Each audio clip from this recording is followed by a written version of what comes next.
প্রদিষ্ট সত্য সাধন তত্ত্ব প্রসঙ্গে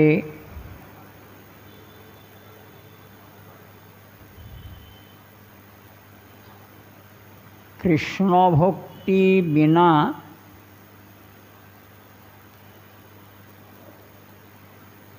যে সবই ব্যর্থ, সে বিষয়েতেই শ্রীমান মহাপ্রভু সমস্ত শাস্ত্র প্রমাণ দ্বারা যা যা বলেছেন আমরা তার আস্বাদনেতে রত আছি। আজকে যেটা বলছেন সেটা হলো শ্রীমদ্ ভাগবতমে একাদশ স্কন্ধের পঞ্চম অধ্যায়ের দ্বিতীয় শ্লোকে বলা আছে,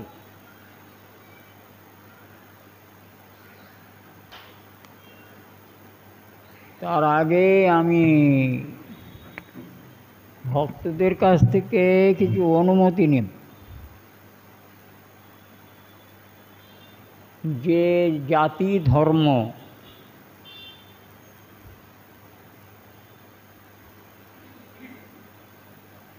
এ বিষয়ে ভগবানের কোনো হাত আছে কি না,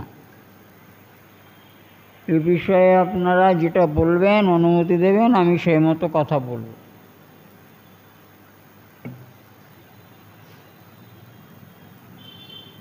বর্ণ ধর্ম বা বর্ণাশ্রম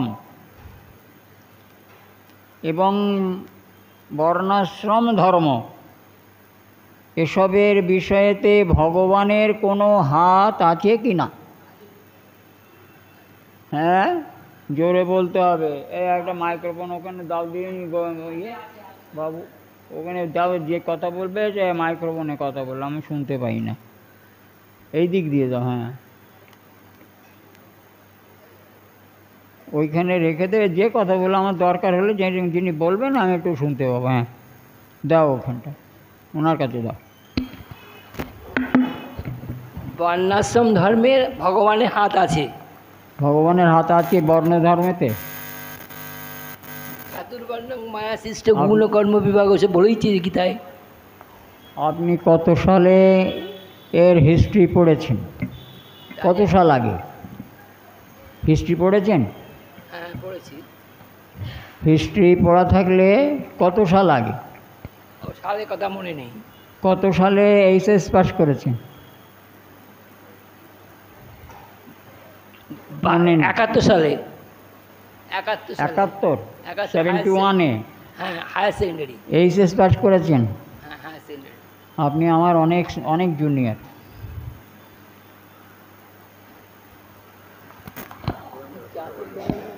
তো আমি বলি, ভালো বলেছে, উনি বলেছেন বর্ণাশ্রম ধর্ম ভগবান সৃষ্টি করেছে। আর কেউ কেউ কথা বলবেন? এই মাইক্রোফোন দেওয়া হয়েছে আজকে, যে মাইক্রোফোনে কথা বলুন, ভালো আমি বুঝতে পারছি।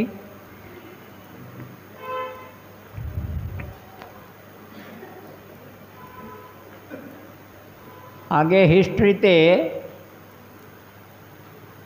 একেবারে পুঙ্খানুপুঙ্খ রূপে বর্ণাশ্রম ধর্ম প্রসঙ্গ লেখা থাকত। তারপরেতে আমি কোনো পার্টিতে যাব না, তাহলে সেসব হিস্ট্রি থেকে একদম মুছে দেওয়া হয়েছে। হিস্ট্রিতে আর সব নেই।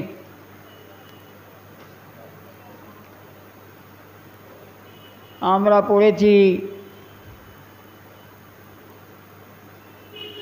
সমাজে কারা উপকার করে থাকে, তো সেখানে লেখা থাকতো আগে, আমরা পড়েছি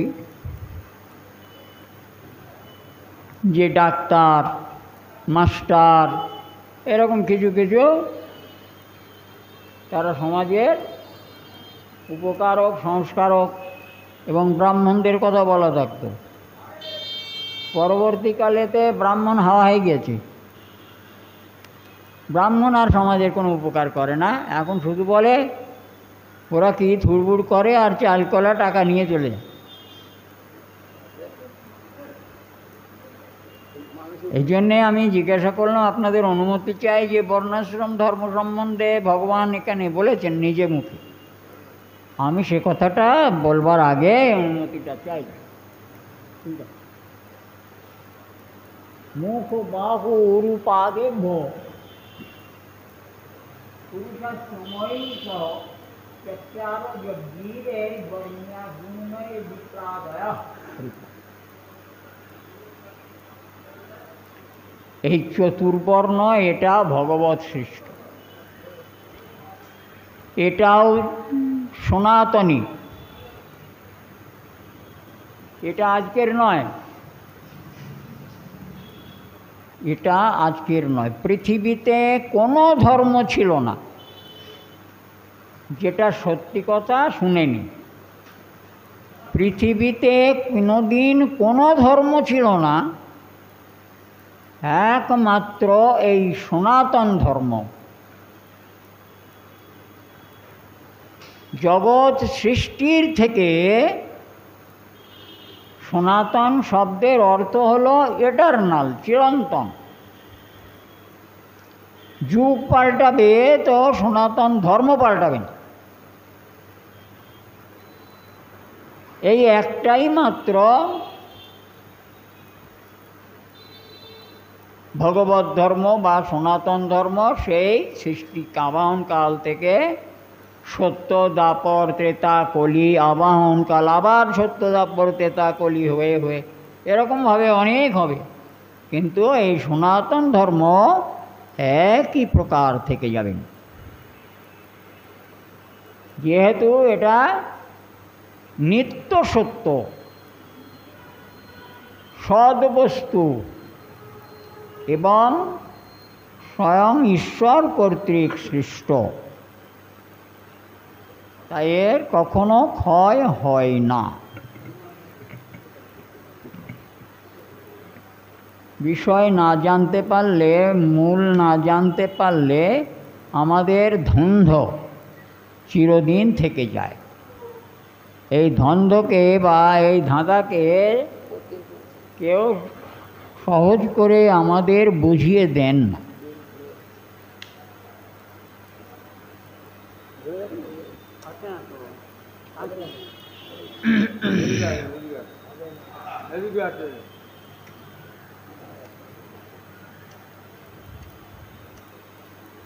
তো কি বলছেন শ্রীমদ্ ভাগবত?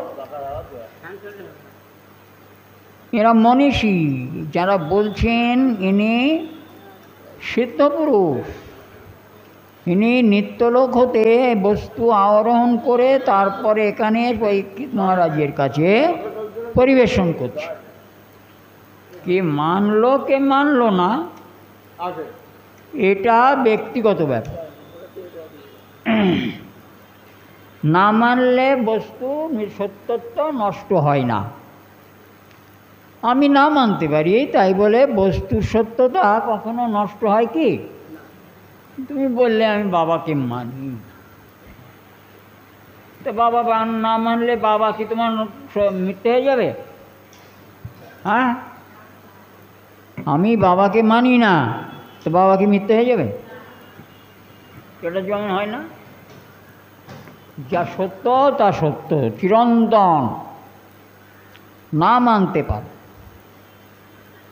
সেটা তোমার, আর তার জন্যে যে কৃত কর্মফল সেটাও তোমার থাকবে।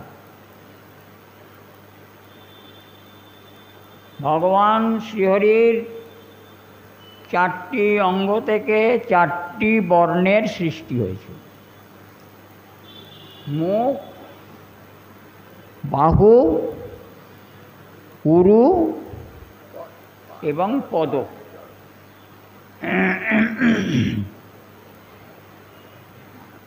মুখ থেকে সৃষ্টি হয়েছে ব্রাহ্মণ।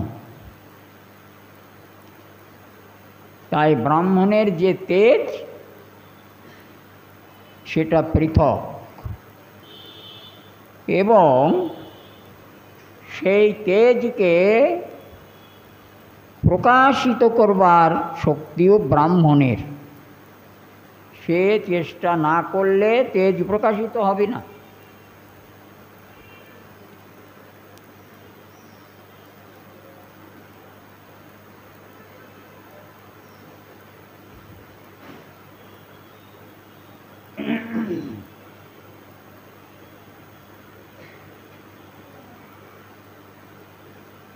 সমস্ত ভাগবত মন্থন করে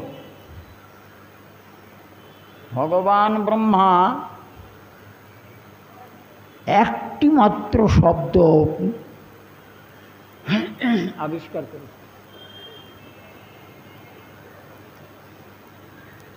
সেটা হলো প্রণব।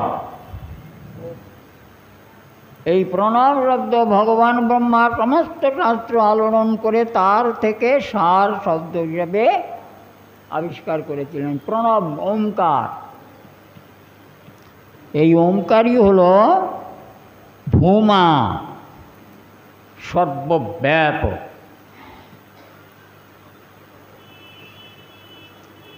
আমরা কতটুকুই বা জানি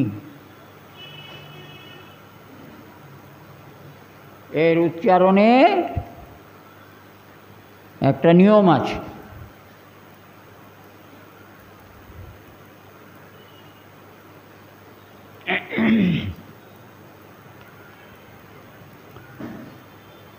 ব্রাহ্মণ, একদিন বলেছিলাম 10 রকমের ব্রাহ্মণ আছে, মনে আছে?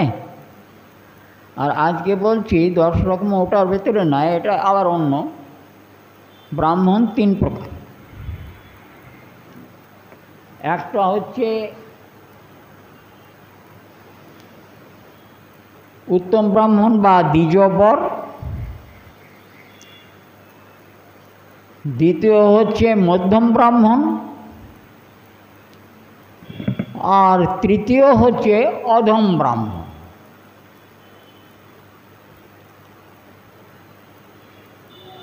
উত্তম ব্রাহ্মণ বা দ্বিজবর কাকে বলে? দ্বিজবর মানে তো ব্রাহ্মণ না, দ্বিজবর মানে শুধু ব্রাহ্মণ। উত্তম ব্রাহ্মণ সেটা কীরকম?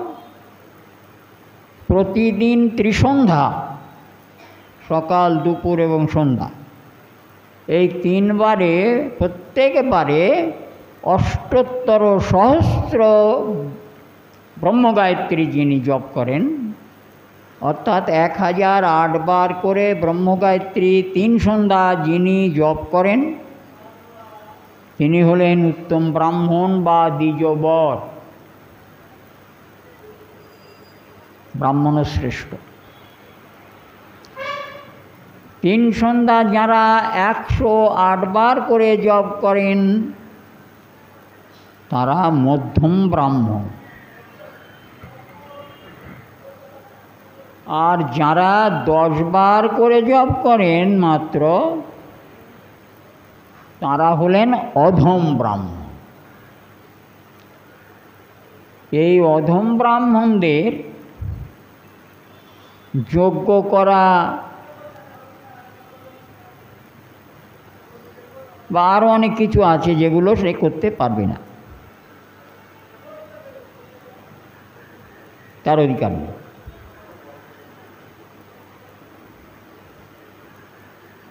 ব্রাহ্মণ হলে যে সব পারবে তা পারবে না, কিন্তু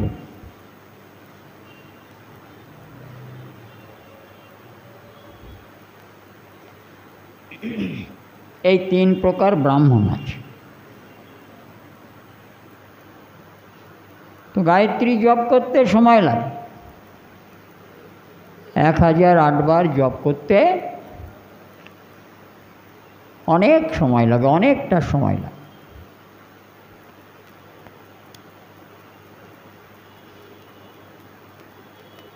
এই ব্রাহ্মণ ভগবান শ্রীহরির শ্রীমুখ থেকে আবির্ভূত হয়েছে। তাই এখনও যারা সৎ ব্রাহ্মণ আছেন তারা যদি কোনো বাক্য বলেন তা কখনো মিথ্যা হয় না, কখনো মিথ্যা হয় না। সে অভিশাপ হোক আর আশীর্বাদ হোক।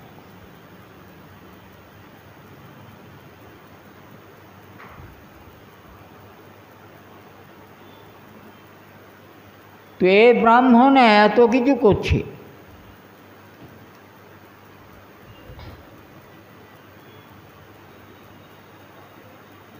বর্ণাশ্রম ধর্ম পালন করছে।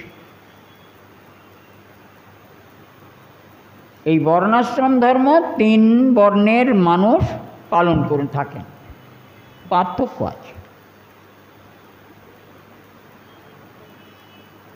বাহু থেকে উৎপন্ন হয়েছে, বাহুতে ভগবানের শক্তি অবস্থান করে। এই জন্যে বাহু থেকে যিনি উৎপন্ন হয়েছেন তিনি হলেন ক্ষত্রিয়।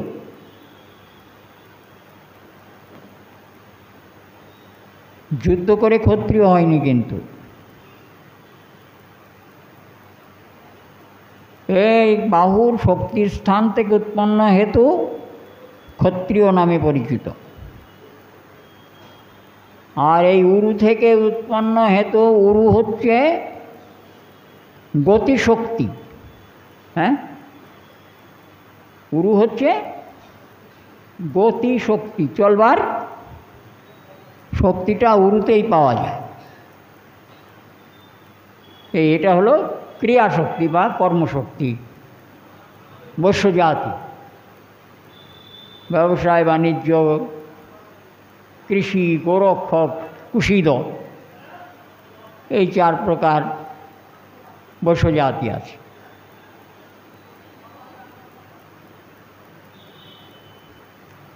আর চরণ থেকে উৎপন্ন হেতু সেবা, সেবা শিক্ষা। সেবা দ্বারা যারা সংসারে শ্রেয় বা মঙ্গল লাভ করে থাকেন, অন্যের সেবা আদি করে, তারা হলেন শূদ্র।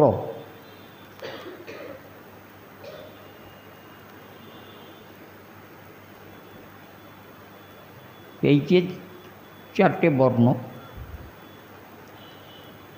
এদের আশ্রম হচ্ছে ব্রহ্মচর্য, গার্হস্থ, বানপ্রস্থ আর সন্ন্যাস। ব্রহ্মচর্য 1 থেকে 20 বছর পর্যন্ত, এই 5 থেকে 20 বছর বয়স পর্যন্ত গুরুগৃহে মাত্র অবস্থান করে বেদাদি শাস্ত্র শিক্ষা লাভ করে ব্রহ্মচর্য, পরম কঠোর ব্রহ্মচর্য অবলম্বন করে বিদ্যালাভ আদি করবার পর গুরুদেব পরীক্ষা করে তাকে সংসারে পাঠান। 20 বছর বয়সে এসে তিনি গার্হস্থ ধর্মে প্রবেশ করতেন। গৃহস্থ সংসার ধর্ম প্রতিপালন করা,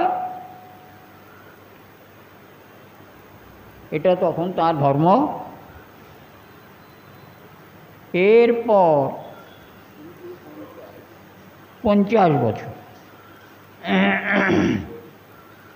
এই 50 বছর বয়সে সংসার ছেড়ে একাকী অথবা সস্ত্রীক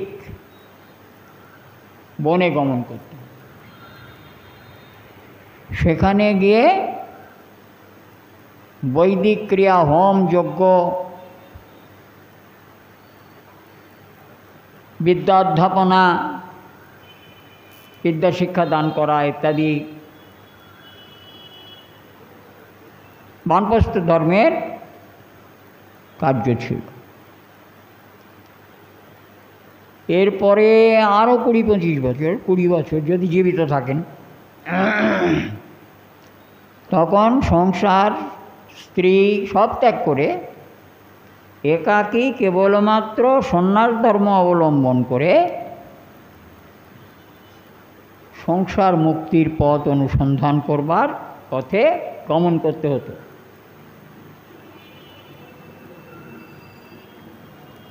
এটা কম্পালসারি ছিল।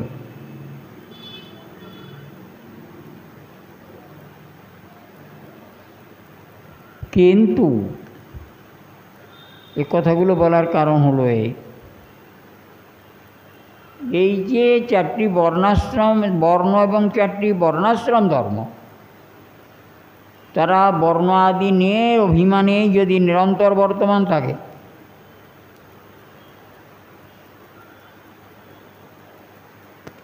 যদি ভগবান শ্রী বিষ্ণুতে, কৃষ্ণ বলছি না কেন,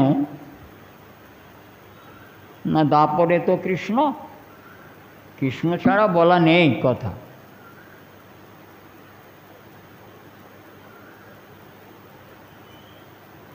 তো বিষ্ণুপাদ পদ্ম যদি তাদের চিত্তে স্মরণ না থাকে,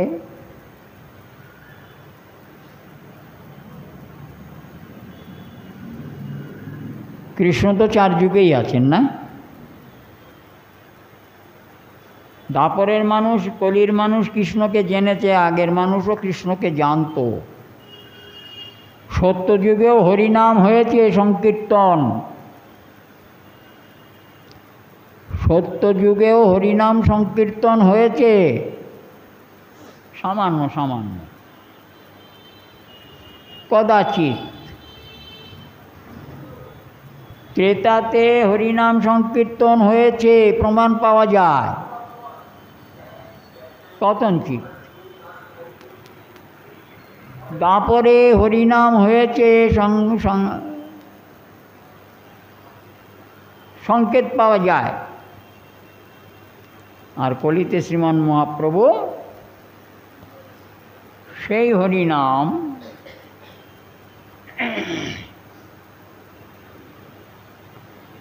একবারে ভান্ডার খুলে দিয়েছেন। এখন কলিতে হরিনাম ছাড়া আর কিছু নেই। তো এই হরিনাম, এই কৃষ্ণের নাম যদি এত কিছু করে, ধর্ম পালন করে, কষ্ট করে, সর্বস্ব ত্যাগ করে, জীবনে বহু কৃষ্ণ সাধন করে যদি কৃষ্ণে সমর্পিত না হয়, তাহলে কি হলো? ব্যর্থ। কারণ মৃত বৃক্ষে কখনোই কুসুম কমল পল্লবে পরিপূর্ণ হয় না। মৃত বৃক্ষ কিংবা মৃত শরীর কখনো কোনো ফল দান করতে সমর্থ হয় না। কৃষ্ণ হলেন জগতের প্রাণ, কৃষ্ণ হলেন জগতের প্রাণ। তাই যা কিছু ধর্ম করবে, ওর অবশেষ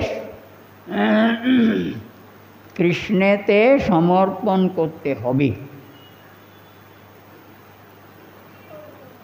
কৃষ্ণে সমর্পণ কর, সর্বশেষ কৃষ্ণে সমর্পণ। তো আমাদের কাছে অনেকবার আমরা শুনেছি, আপনারা জানেন, সেই কালীর পাঁচালী পড়ুন, লক্ষ্মীর পাঁচালী পড়ুন, গ্রহরাজের পাঁচালী পড়ুন, প্রেমানন্দে বলো হরি হরি বল, তাই তো? তাহলে এটা বলতে বলা হয়েছে কারণই হচ্ছে, তা নাহলে আর তোমার যা করেছো সব ফালতু হবে। তাহলে আমি এতক্ষণ যে কষ্টটা করলাম, ওটা বাদ দিয়ে আমায় তো হরি হরি বললেই হয়ে যাবে। তাহলে এসব করে কেন আমি মরি মরি পথে যাই? শুধু ভগবৎ পাদ পদ্ম অবলম্বন করলেই তো আমার সব হয়ে গেল।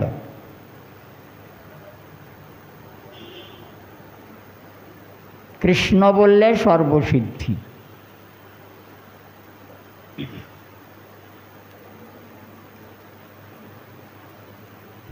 চল মনা গঙ্গা যমুনা তীর, চল মনা গঙ্গা যমুনা তীর, গঙ্গা যমুনা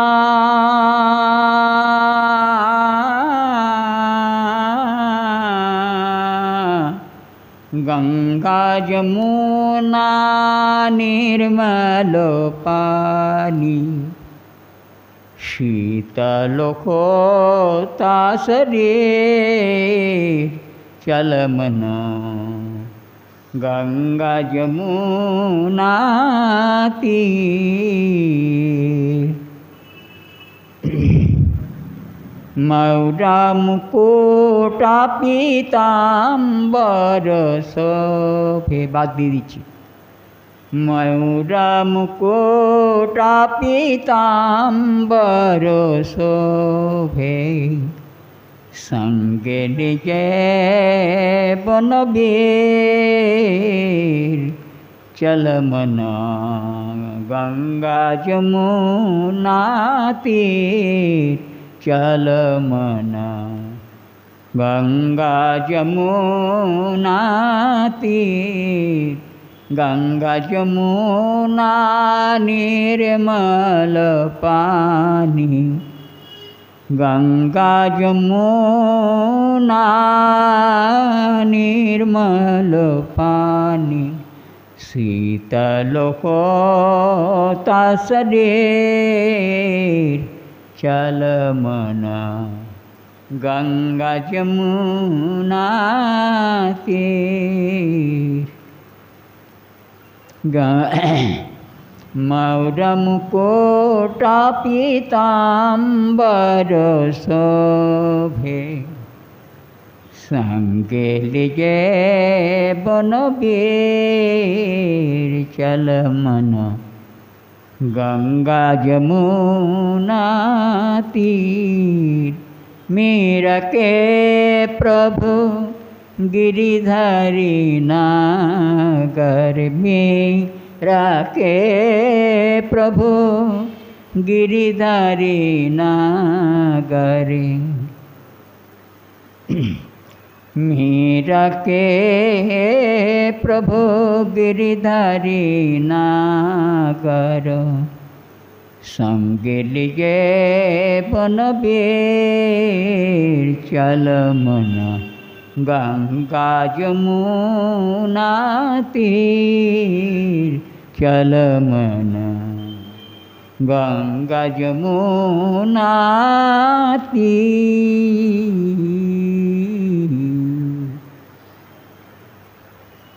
बात पड़े गई थी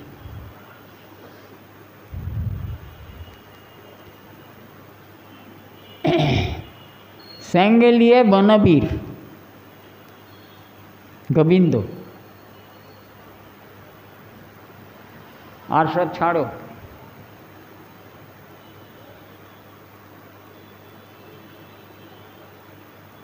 सब कुछ छोड़ के कृष्ण भजाओ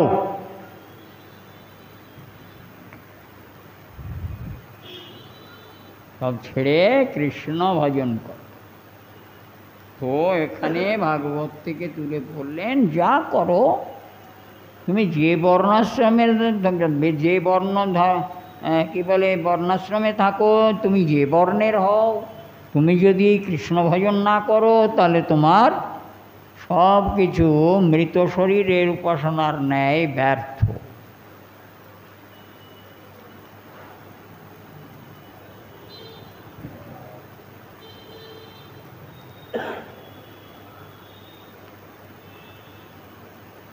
येषं पूरुषं तस्यादतुमा प्रभुवमीश्वरं न भजन्ति अवजानन्ति स्थानद्भृष्ट्या पतन्तधो যা করো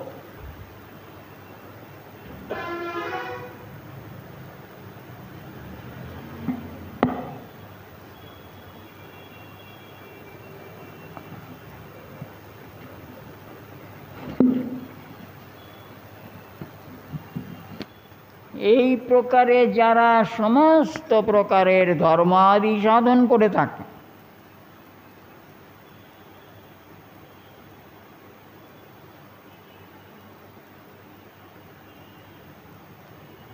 যারা এর মধ্যে সাক্ষাৎ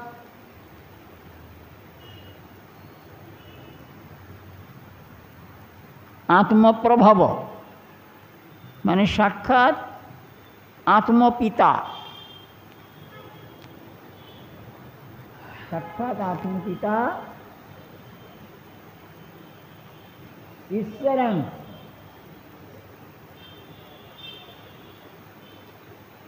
পুরুষং परम पुरुष भगवान श्री कृष्ण के न भजन्ति বা ন জানন্তি, সেই পরম পুরুষ ঈশ্বর যিনি যা হতে সব ধর্মের উদ্ভব,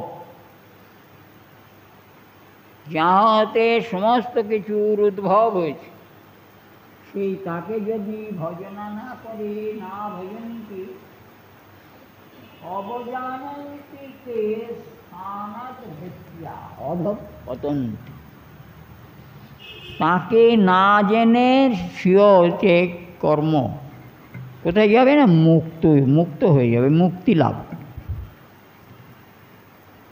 ও তো মুক্তি লাভ করতে পারবে না, ভগবান ছাড়া তো মুক্তি দিতে পারবে না কেউ, কৃষ্ণ ছাড়া পারবে না কেউ মুক্তি দিতে। তাই ও যে কোনো ধর্ম সাধন করে যাওয়া তো ওই উপরে ওঠার চেষ্টা করুক না কেন, অধঃপতিত হবে।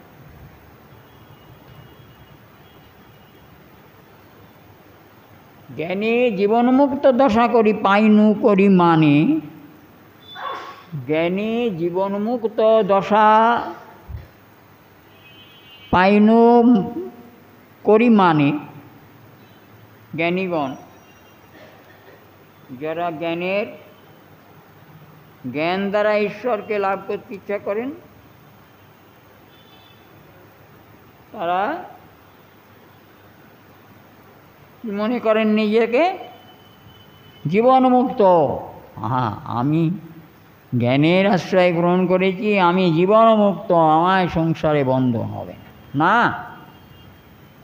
তুমি বললে তো হবে না, তুমি বললে হবে না। নিজেকে মুক্ত বলে মনে করলে কি হবে? কিছু হবে না। বস্তুত বুদ্ধি শুদ্ধি নয় কৃষ্ণ ভক্তি বিনে, বস্তুত বুদ্ধি শুদ্ধি নহে কৃষ্ণ ভক্তি বিনে। বেদের সমস্ত মন্ত্র আলোড়ন করো, সমস্ত মন্ত্র জপ করো, কিছু হবে। কিন্তু তোমাদের গুরুদেব যা তোমাদের দিয়েছেন আমাদের সবাইকে, সেটা কৃষ্ণ উপাসনা মন্ত্র।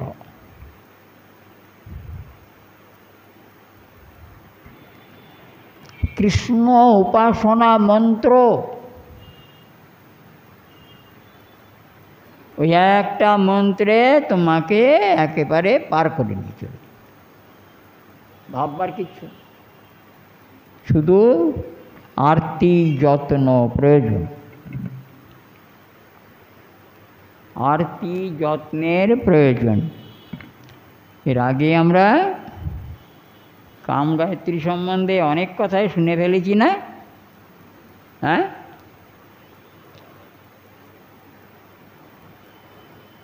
ওখানে বীজটাকে আলাদা রাখতে হবে। আবার একটু বলি, বীজ মন্ত্রটিকে আলাদা রাখতে হবে। ওটা 24.5 অক্ষরের মধ্যে নয়, ওটা বীজ। আর হনন এটা একটা শব্দ। এবার গুণে দেখুন 24.5।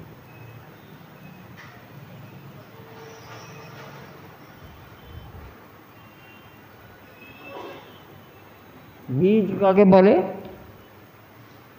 এটা তো আমার বলার কথা নয়, এটা আপনারা একটুখানি যার যার গুরুদেবের কাছে গিয়ে একটু দয়া করে অনুনয় বিনয় করে, গুরু যদি থাকেন তার কাছ থেকে জিজ্ঞাসা করে নেবেন বীজ মন্ত্র কাকে বলে। আমি বলল, যার যার গুরুদেবের কাছে গিয়ে অনুনয় বিনয় করে জেনে নেবেন যে বীজ মন্ত্র কাকে বলে।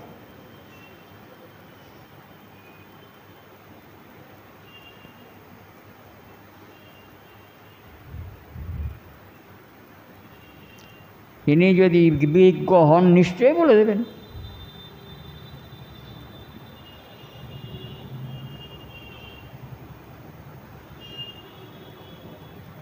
ये हन्ये हरविंदक्ष विमुक्तमानी नास्तभावाविशुद्धबुद्धया आरुह्य कृष्णेन परम पदं तत पतन्तो अध।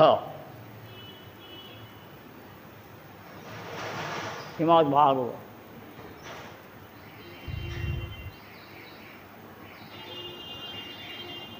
যারা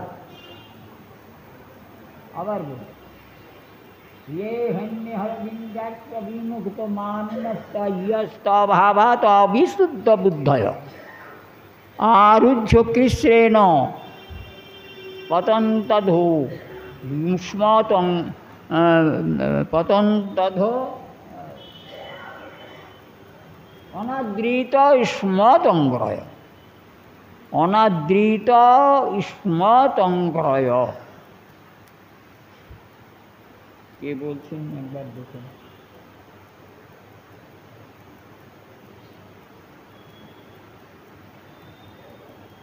দশম স্কন্দের দ্বিতীয় অধ্যায়ের 32 শ্লোকেতে এইটা বলা আছে।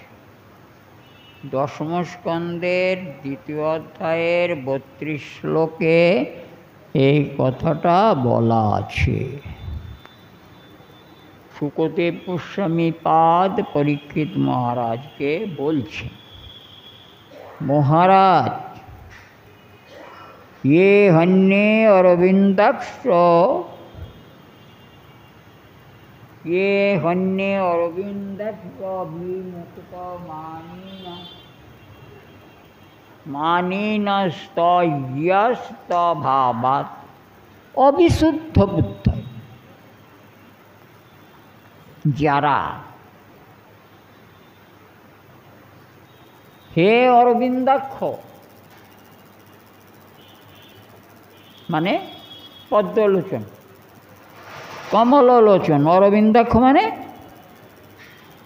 ঈষদ রক্তিম বর্ণ, শ্বেত রক্তিম বর্ণ যে নেত্র, দীর্ঘ নেত্র, কমলনয়। ধরুন কার অনুসারী নারায়ণকে বলা হচ্ছে, গোবিন্দ, তাই গোবিন্দকে বলা হলো হে অরবিন্দাক্ষ।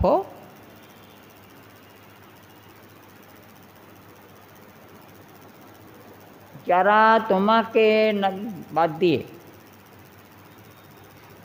যোগ কিংবা জ্ঞান কিংবা তপস্যা দ্বারা অতি কষ্টে, সেই কষ্টের কথা বলা যায় না তো, অনেক কষ্ট,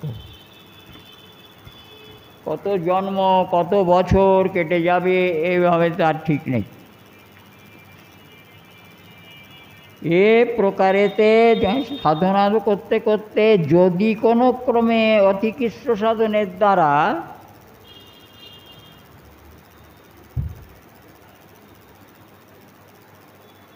আরুহ্য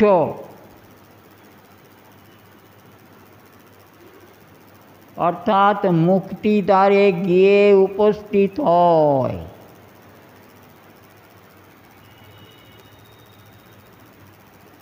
কোনোভাবে মুক্তি পাবার দরজায় গিয়ে উপস্থিত হয়েছে।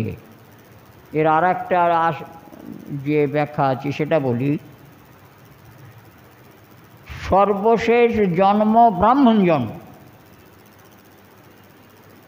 সেই ব্রাহ্মণ কুলে জন্মগ্রহণ করে যারা বহুকৃষ্ণ তপস্যা সাধন করে মুক্তির দ্বারে অপাবৃতম মানে মুক্তম, খোলা দরজা, খোলা মুক্তির দরজায় গিয়ে উপস্থিত হয়। ব্রাহ্মণের কথা বলেছেন এখানে। এরা যোগ তপস্যা জ্ঞান সাধন আদির দ্বারা যদি কোনো ক্রমে ওই খোলা ব্রাহ্মণ জন্ম মানেই মুক্তির দ্বারে গিয়ে পৌঁছে, তাদের জন্য দরজা খোলাই আছে, চেষ্টা করলে মুক্ত হয়ে যেতে পারেন। কিন্তু যদি হে অরবিন্দাক্ষ তোমার পাদপদ্ম এই যে বলেছেন আরুহ্যপুত্রেণ পরমপদং ততঃ পতন্তাধো ইয়তিস্মদঙ্ঘ্রয় অনাদৃত ইস্মদঙ্ঘ্রয়। আপনার চরণকমলকে অনাদর করিয়া যাহারা মুক্তিদ্বারে উপনীত হইয়াছেন তাহারা সেখানে ভেতরে প্রবেশ করতে পারবেন, কারণ পাশ পাননি। ওখানে গেটে মানুষ আছে, দেবতা আছেন। তিনি বললেন গেট পাস দাও। কি গেট পাস? না ভগবান শ্রীকৃষ্ণের উপাসনার গেট পাস করেছো কি না? বলছে না, আমি কৃষ্ণ ভজন করি না। তাহলে তোমার কাছে গেট পাস নেই, চলে যাও, কেটে পড়ো। ওখান থেকে আরুহ্য খ্রিস্টেন পতন্তধ অনাদৃত ইউষ্মতঙ্গ। তোমার চরণকমলকে অনাদর করবার কারণে ওখান থেকে অধপতিত হয়। অধপতিত হতে আমাদের শরীরের কোন অংশ সবচাইতে ভারী আপনারা কেউ বলতে পারেন? আমাদের শরীরের সবচাইতে কোন অঙ্গটা ভারী? হ্যাঁ, আমাদের শরীরের মধ্যে সবচাইতে আমাদের মস্তক হচ্ছে ভারী। তাহলে যদি পতন হয় তাহলে কোনটা আগে পড়বে? তাহলে কোনটা আগে পড়বে? হেঁটে যাবে তো। ওইভাবেই একেবারে ওই তপস্যা, যোগ সাধন, জ্ঞান সাধন করেও নরকে গিয়ে পড়ে। পতন্তধো অনাদৃত ইউষ্মতঙ্গ্রয়। ভয়ঙ্কর কথা, ভয়ঙ্কর ভয়ঙ্কর ভীষণ কথা, যে তোমার চরণ কমল ভজন না করে যারা মুক্তি পাবার ইচ্ছা করে তারা মুক্তির দ্বারে উপস্থিত হয়ে সেখান থেকে একেবারে পা স্লিপ করে মাথা নিচু হয়ে একেবারে অদূর করে।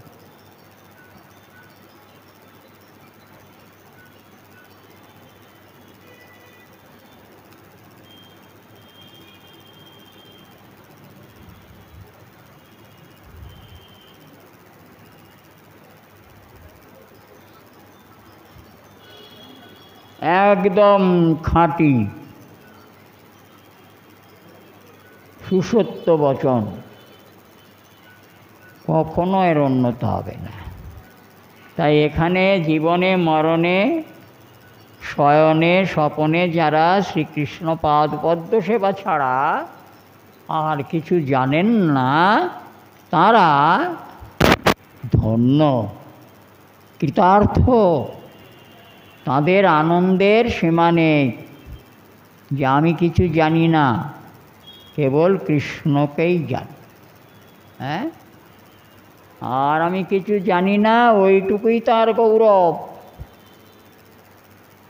যিনি সর্বস্ব, সব কিছুর আধার, যিনি সব কিছুর মূল, আমি সেই কৃষ্ণের চরণকেই ধরে আছি, এটুকুই আমার জীবনের ভরসা। এটা যারা করেছেন তারা ধন্য, কৃতার্থ। আর কৃষ্ণ তাদের কৃপা করে নিজ লোকে নিয়ে যাবেন, কোনো সন্দেহ নেই। হ্যাঁ,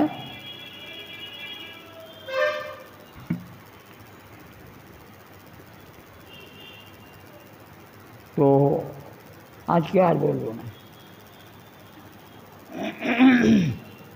ওই নিচে পড়তে টড়তে আমাদের ভালো লাগছে না, আমরা কৃষ্ণচরণ ধরে থাকবো, এইটুকু প্রতিজ্ঞা নিয়ে আজকে আমি গ্রন্থকর্তাকে এখানে বিশ্রাম দান করছি। নিতাই গৌরী সীতানাথ প্রেমানন্দে হরি হরি।